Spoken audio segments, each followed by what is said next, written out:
We've had a lot of thrillers over the past decade. Many of them have incredible stories and many of them have brilliant cinematography, but for me, one reigns supreme, and it's Prisoners. Oh my god, what did you do? When thinking of cinematographers to make videos on, my mind always goes back to Roger Deakins. There's just something about his use of lighting, movement and composition that is unlike any other cinematographer today. Before I start, I just wanted to say thank you for all of the support over the past couple of weeks. I've had so many great comments and some brilliant suggestions, so I'll be taking all of that on board. In today's video, I'll be looking at what equipment Roger Deakins used, his use of lighting, as well as how he created this mysterious atmosphere, because it wasn't just through lighting. As always, let's start by looking at the equipment first. Deakins opted to use the Arri Alexa Plus and Studio. He then paired this with Zeiss's Master Primes. The Studio and Plus were and still are popular cameras, so it's unsurprising that he used them here, and he even went on to use them on films such as Skyfall and Blade Runner 2049. The Plus was the second camera in the Alexa family. It allowed for anamorphic cinematography due to a 4x3 sensor, and also synchronization for 3D, but that trend died out rather quickly. The Studio was released a couple of years later and featured an upgraded viewfinder, mechanical shutter and 4x3 sensor. When it comes to the lenses however, it's no surprise that Deakins chose the Master Primes. I mean, in his own words, I think the Master Primes are the fastest and cleanest lenses out there, as far as I can tell, so that's why I use them. So, as the quote mentions, these are some of the fastest and cleanest lenses on the market. They feature almost zero distortion, even at their widest focal length. They are also optimal for low light performance, which would have been necessary for this film. Like every other film Deakins shoots, he chooses the equipment that would be right for the film, and whilst this may sound like a no-brainer, there are still people that think he should be shooting on film and that digital is just lazy.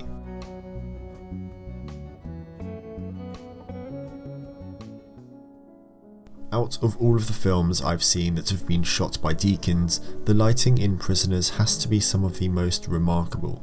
Now obviously we can't compare this to something like Blade Runner 2049, as that has some of the most astonishing lighting I've ever seen in a film, but it was right for that story, and I can't think of a better lighting style than that of Prisoners that would have been right for this story. Now, there's a stark difference between the lighting of scenes set in the police station and at Thanksgiving to that of the gas station and the torture house. On the one hand, we have really clean lighting, nothing's over exaggerated, and it's how we would imagine that place to look as if we were there. Then on the other hand, we have a much darker and ominous atmosphere being created. There's a lot more darkness and a lot more shadow. Thankfully though, Deakins has fully explained how he achieved some of these setups by posting lighting plans and writing all about them, and that's what we're going to have a look at today. However, if you would like to read more into the lighting setups, then I'll leave a link down below. So this scene is just before Anna and Joy go missing, and it feels like a camera has been placed in the room with no lighting adjustments, nothing is being exaggerated, and it just looks like a normal living room. However, this couldn't be further from the truth, as if we take a look at the lighting plan for the scene, we see the use of 4Ks through light grids, 4Ks being bounced through windows and then diffusion, different CTB gels, cranes and towers all being used to make this shot look like it does. So what are these lights actually doing? Well, according to Deakins, the location was extremely small, so the lighting needed to come from practical sources that would appear in the shots. For example, he chose 60-watt globe bulbs for the lamp fixtures. Looking at the big lights however, these were there to create an overcast-like look, which is why they went through several layers of diffusion. For example, at the back of the house, there was a large porch where they could direct light through a layer of diffusion, i.e. a light grid, which would then go through the sheer curtains, creating this really soft hue. The space near the front of the house, however, didn't let a lot of light in naturally, so Deakins bounced sources close to the window. As for the colour temperature, he opted for quarter or half CTB gels on the glass of the windows to balance out the temperature from the colour of the HMIs they were using. Now, you can't do a video on Prisoners without talking about the scene at the rest stop. It's not only unbelievably stressful to watch, but it also marks the scene that sets off the ominous atmosphere for the rest of the film. To my surprise though, very little lighting was necessary, and those are Deakins' words, not mine. As we can see here, it still looks quite complicated. Firstly, we have the gas station itself. Here Deakins changed out the lamps that were originally there as they were rather old. Then he also added tubes to the side of the building. As for the billboard, Deakins rigged several 400-watt Joker HMIs to illuminate the sign, and then two 1.2K HMIs that would act as a backlight for the rain. And that's it, which for a scene that looks as incredible as this does is unbelievable. However, I also wanted to look at what makes this scene special in the film, as like I said before, it sets the standard for an ominous atmosphere for the rest of the film. Essentially though, it boils down to the use of shadows and darkness. This is the first scene in which we really see night, and throughout it, we can barely make out Gyllenhaal's face.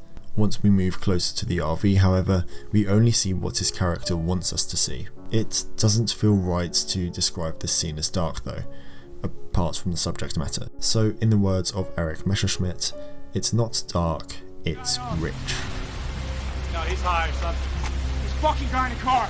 Get him in the car. Put him in the fucking car! So whilst there isn't a schematic for the scene set in the torture house, I can still look at the style of lighting used, even if I can't look at exactly what Deakins did on set. Now, this is a much duller environment than what we have seen before. The lighting is dim, the colours on the wall are bland, but together it makes these scenes some of the most sinister in the film. Looking at the lighting though, it follows the same path as the previous scenes. It's soft, broad, and looks very natural, but that's only when we first see Alex tied up. Once the torturing actually begins, the lighting becomes harsher. We're in the bathroom, so it's a smaller environment with one practical, but somehow that makes all the difference. Suddenly this situation becomes threatening, and that's not to say it didn't when he had just kidnapped a man. But this just goes to show that lighting can make all the difference, and so can Hugh Jackman's acting. Tell me! Tell me! Tell me! Tell me! Where's my daughter? I just want to make it clear that lighting has a lot to do with creating the mysterious atmosphere that we see in this film, but it wouldn't have had the same effect if it weren't for the following. Firstly, we have the use of composition. Now, in pretty much every cinematography breakdown I've done, I've talked about how important composition is in some way or another, since it's pretty much what makes up a shot. In Prisoners, we see a lot of balanced framing in the beginning. Characters often have a counterpart in the shot, and up until Anna and Joy go missing, we very rarely have a one shot. But this creates a sense of comfort, and paired with the warmer colour palette, makes for a moderately relaxed setting. Now, later on in the film, this is where we start to see single and centre framing. Characters are more spaced out, and there's more degrees of separation between us and them. We've also started to see them in a low or high angle, but that's more getting into camera placement, and I've touched on that many times before.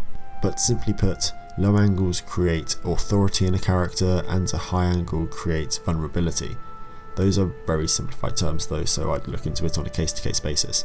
Looking at the placement of characters, however, goes hand in hand with composition, as it's also a very noticeable part of the cinematography, if you are analysing it.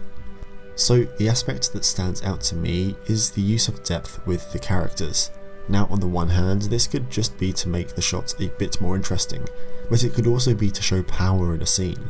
Characters closer to the camera are obviously going to be bigger, and therefore a stronger presence, and that theory definitely makes sense in scenes like this, as who really is the more powerful presence in the scene. They didn't cry until I left them. And finally, I want to touch on the colour palette. At first glance, it looks mundane, almost boring, but it perfectly represents the story, not the mundane or boring part, but the honest part. This is a story of families in distress, and the one thing that you don't want to do with a story like this is distract the audience. We have the classic warm interiors and cool exteriors, and this stays unbelievably consistent throughout. It doesn't matter if we're at Thanksgiving dinner in the beginning, or Hugh Jackman is beating Paul Dano within an inch of his life. Every interior shot is warm. Now, I really like including quotes from the cinematographers in these videos, as it just adds a bit more trust to what I'm saying, in a way, and this was one of my favourites from Deakins surrounding Prisoners. Everything has to fit together, otherwise the audience is too easily taken out of a story like that. It was a very sensitive film to keep on track. It could have become over the top and gothic.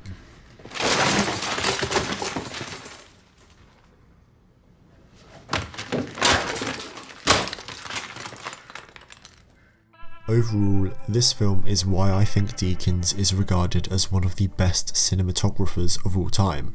We've all seen what he can do with lighting, yet he chooses to take the route of what's best for the story, and extravagant lighting setups really wasn't that. This film is a masterclass on telling the story through images in a thriller film. It doesn't tell you more than it needs to, yet we get everything we need from it. Again, thanks so much for all of the suggestions for films and TV shows over the past couple of weeks. I've now got plans for video essays for the next couple of months, as well as a few other pieces of content that I hope you enjoy. I hope you enjoyed this video looking at how Roger Deakins shot Prisoners. If you have a film or TV show that you would like to see me analyse, then leave a comment down below. If you found it informative, a like is appreciated, and if you would like to see more videos like this, then hit the subscribe button. Thank you for watching, and I'll see you next time.